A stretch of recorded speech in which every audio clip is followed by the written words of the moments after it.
Yeah, that's impossible. We live together, after all, Emily said with a smirk. You just have to sign the divorce papers. Good luck living in poverty. With that unilateral phone call ended, I stood dumbfounded. My lawyer, Jake, couldn't hold back his laughter and burst out chuckling. Emily looked at Jake with a puzzled expression as he wiped tears of laughter with a handkerchief. My apologies, Jake managed to say between laughs, but the president is your wife, isn't she? My name is Rose. I've been married to my husband John for 2 years. We don't have children, and both of us are busy with work, even on weekends. We hardly have time to talk leisurely, passing each other by. Despite this, we managed to synchronize our schedules for a yearly overseas trip. When we married, we decided to stretch and purchase an upper-floor apartment in the Bay Area, banking on its future asset value. Thanks to this, we're content with our lives. Emily, a close friend from high school, joined me for lunch one day at a cafe near the park. She's still single and has high standards for men, especially in education and income, often checking dating apps. Despite our differing lives now, we share a deep bond and know each other's romantic histories. After 2 years, Emily finally asked if she could visit my apartment, a place she'd never seen before. On the weekend, Emily arrived, and her amazement was palpable even through the intercom. Wow, this is amazing, she repeated as I opened the door.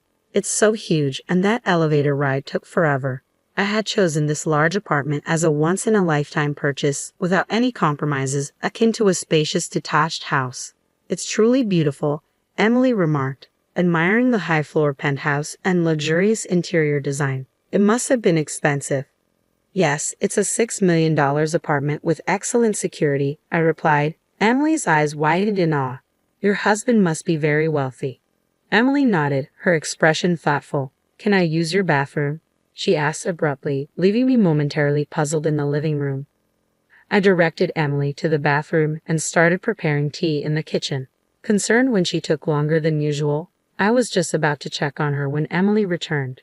I was in the midst of replying to an email, which wasn't typical for her.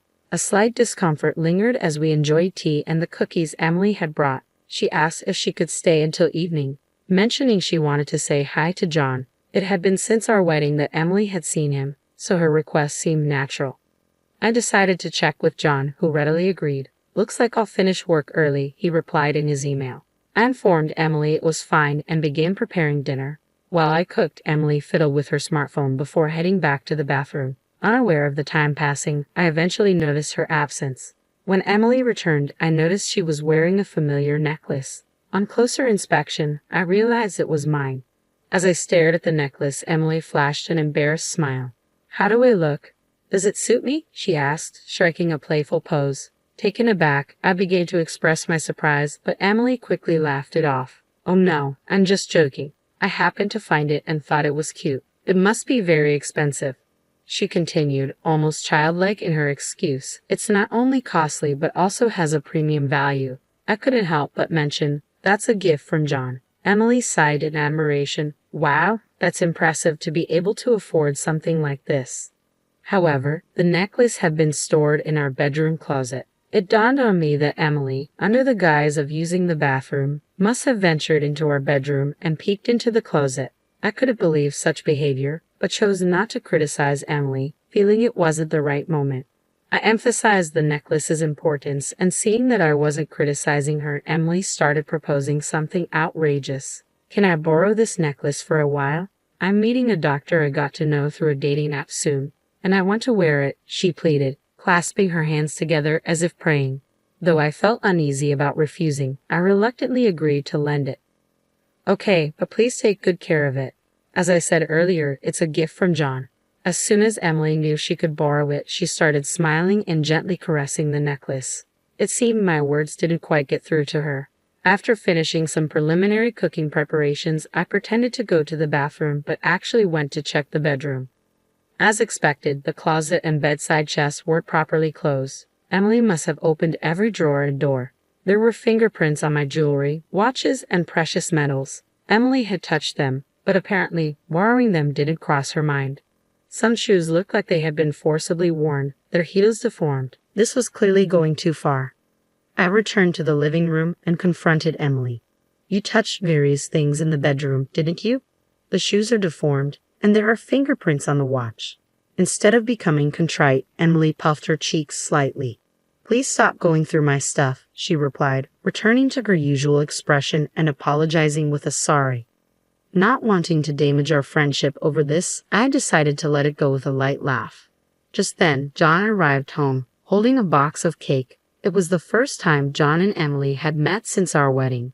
Initially awkward, they gradually warmed up to each other, and dinner became lively. By the time we enjoyed the cake John had brought, he and Emily were chatting like old friends.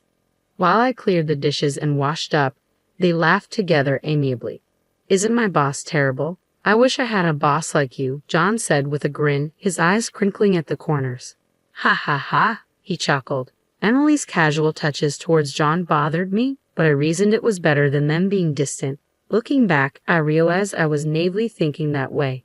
After all, John wasn't Emily's type. About a month after Emily's visit, John's behavior began to change. He started spending more time on his smartphone, something he hadn't done much before. During our conversations, John often seemed distracted, asking me to repeat myself several times. His smartphone was always within reach, even in the toilet or bathroom. The change was obvious, and I began to feel like a cheated wife. I briefly considered checking John's phone, but hesitated to invade his privacy. Conversations between us at home dwindled, and John started working excessively on weekends, something rare before. Originally, we barely saw each other on weekdays, and now weekends felt the same, almost like living separately. To make matters worse, John and I began sleeping in separate rooms under the pretext of being tired. As thoughts of divorce or separation lingered vaguely in my mind, I stumbled upon divorce papers on the living room table one day. Upon closer inspection, I noticed John had already signed them. Shaken by the reality of the situation, despite having considered it a possibility, I called John with trembling hands. Just got home and found divorce papers on the table. What does this mean? I asked, my voice quivering. It means just that. I want to divorce you, John replied bluntly. Wanting to understand, I pressed John for an explanation. According to him, I've found someone. I love you. This isn't just an affair. I'm serious about it. John's words sounded like a fantasy, but it was nothing more than an affair. Then I heard a familiar female voice over the phone. It was Emily's voice. As I had suspected, it confirmed my fears. I'm dating John, and I'm thinking about marrying him. Emily's voice over the phone quickened my heartbeat and brought on an unpleasant sweat. Although I had suspected it, having it confirmed like this was unsettling. When I met John at your house, it was love at first sight, Emily continued casually. We exchanged contact information and started messaging. Gradually, it led to, Emily's manner of speaking had become crude. Maybe this was her true nature. John says there's nothing left to talk about. Can you just sign the divorce papers and send them off quickly? I want to move forward, Emily demanded. Tell John to come back home. Yeah, that's impossible. We're living together. You just have to sign the divorce papers. Good luck going back to living in poverty, I replied before ending the call. I stood dumbfounded for a while, holding the phone after the one-sided conversation ended. Many sleepless nights followed. John didn't come back home, and I couldn't bring myself to touch the divorce papers left on the living room table. They just sat there, untouched. Moreover, Emily sent me several photos of her and John together, flaunting their relationship. It was clear they were close, but I couldn't understand why they were treating me like this. My mental health deteriorated. I looked pale and sometimes felt vacant even during the day. Concerned friends suggested I see a therapist, and I reluctantly started taking medication, which helped me regain some peace and improved my sleep. I managed to go to work, but then an unbelievable incident occurred.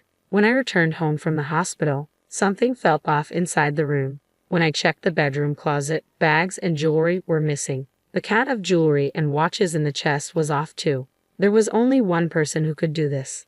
Why would she go this far? What had I ever done to deserve this? My insomnia returned, and I spent my days dazed and sleepless. During counseling at therapy, I mentioned the theft at home, and they strongly advised me to consult a lawyer. I contacted the company's lawyer, Jake, and arranged a meeting. The first thing Jake asked during our meeting was, "What would you like to do?" "I'll get a divorce. I want those two to face proper consequences," I answered immediately. I was surprised at myself. Just a short while ago, I was wondering what to do. It came out so easily from my mouth. Perhaps deep down, I did want to punish them after being tormented so one-sidedly. It felt fair to fight back. A week later, I received a call from Emily. I had sent her a certified mail.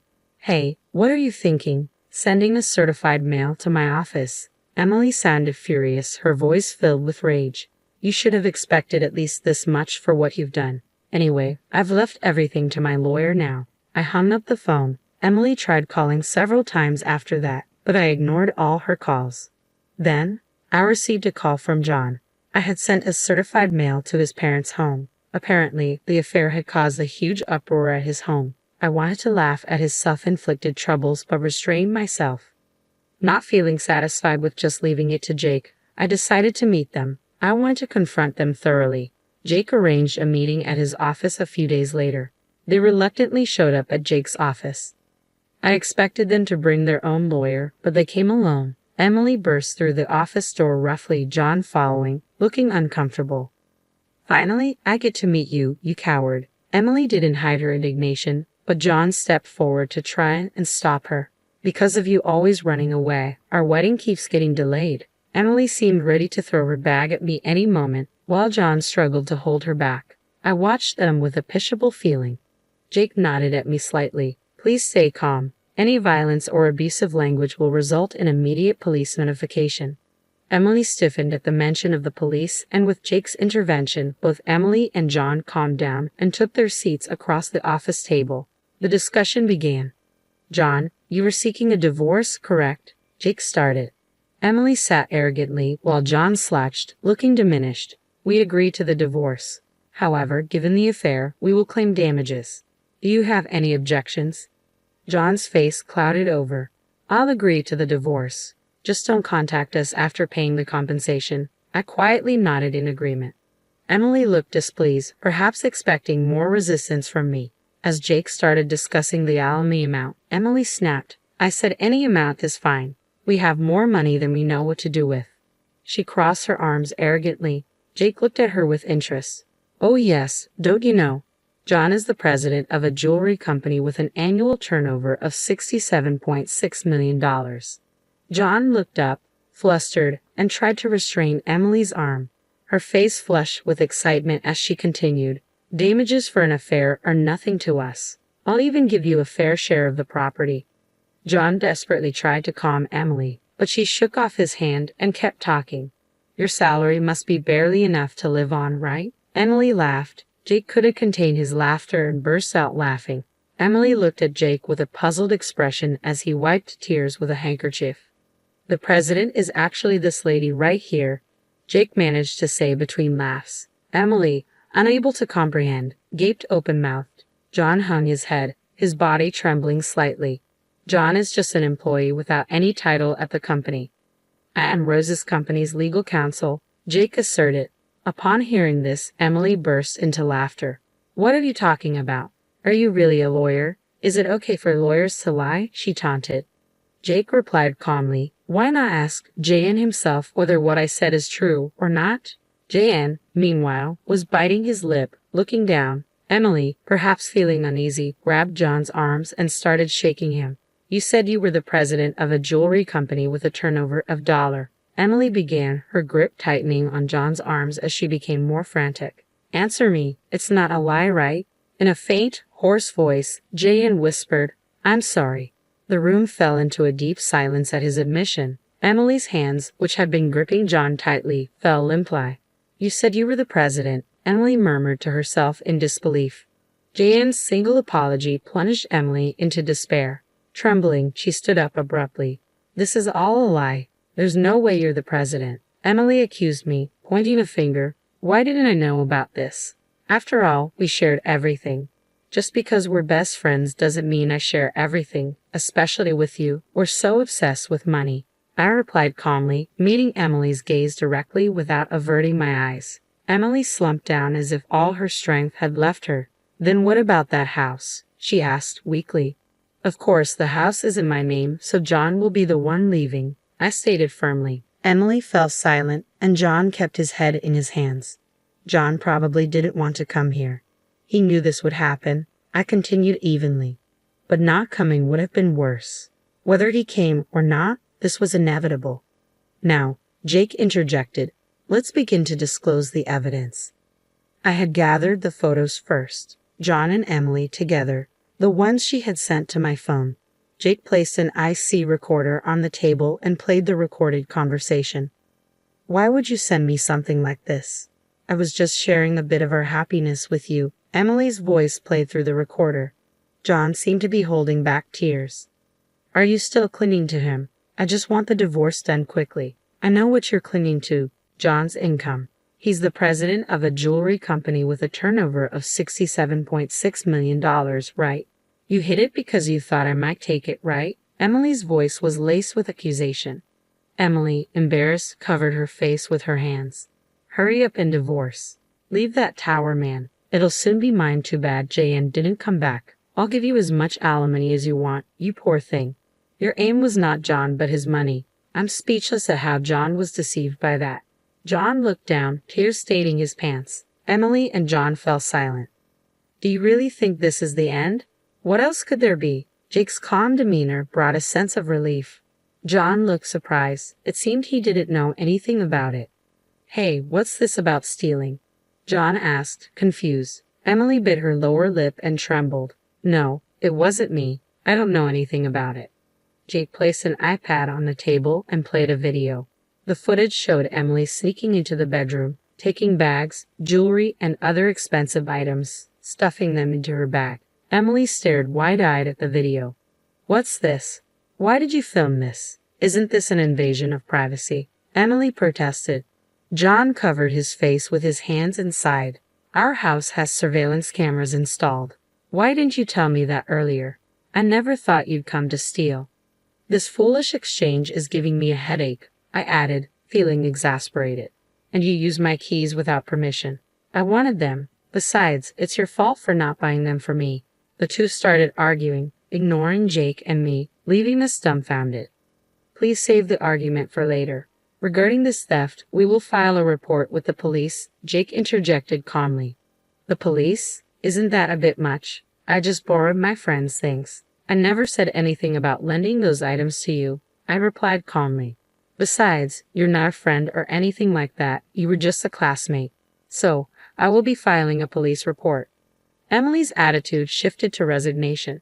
Don't say that. I'll compensate, I promise. Just please no police. She began to kneel and apologize.